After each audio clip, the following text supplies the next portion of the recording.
Hi hello ఎట్లుండ్రు నేస్తాలు మంచిగుండ్రా? మేమంతా మంచిగున్నాం.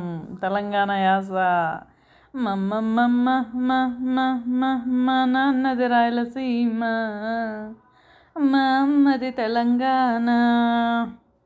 ఈ వర్షాలేమో అసలు ఆగకుండా పడుతూనే ఉన్నాయి. వింటర్ సీజన్కి రైనీ సీజన్కి తేడా తెలియదేమో ముందు ముందు అనిపిస్తుంది.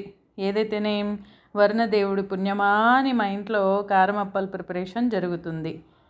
అందరూ జనరల్గా పునుగులు బజ్జీలు ప్లాన్ చేసుకుంటారు. ఇన్స్టెంట్గా వేడివేడిగా తింటేనే అవి బాగుంటాయి. చల్లబడితే కొంచెం తినాలనిపించదు. మరి కారం అప్పలు అయితేనేమో నిల్వ పెట్టుకొని కూడా తినవచ్చు. వేడివేడిగా తిన్నా బాగుంటుంది, చల్లగైనా బాగుంటుంది. కారం అప్పలని కేవలం స్నాక్స్ రూపంలోనే కాకుండా మనం అన్నంలో కూడా తినవచ్చు, చిప్స్ లాగా. అండ్ స్వీట్స్ తిన్నప్పుడు తినొచ్చు. అండ్ తెలంగాణలో అయితే స్పెషల్గా చాయ్ తాగుతూ కూడా తింటారు. అది ఒక డిఫరెంట్ టేస్ట్. నాకు కూడా నచ్చుతుంది. నేను కూడా ట్రై చేస్తా. వీలైతే మీరు కూడా ట్రై చేయండి. సో ఇలా చాలా టేస్టీగా చూస్తుంటేనే నాకు నోరూరుతుంది. ఎప్పుడెప్పుడు చేస్తుందా, ఎప్పుడెప్పుడు కాలుస్తుందా, ఎప్పుడెప్పుడు తిందామా అన్నట్లుగా ఉంది.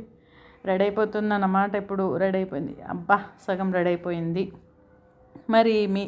మరి ఇంకొందరైతే బజ్జీలు పునుగులే కాకుండా వర్షం పడితే చాలు చికెన్ మటన్ చేసుకొని తినేస్తారు. మేము కూడా అనుకోండి, బట్ తక్కువ. ఇప్పుడు వేడి వేడి నూనె రెడీ అయిపోయింది.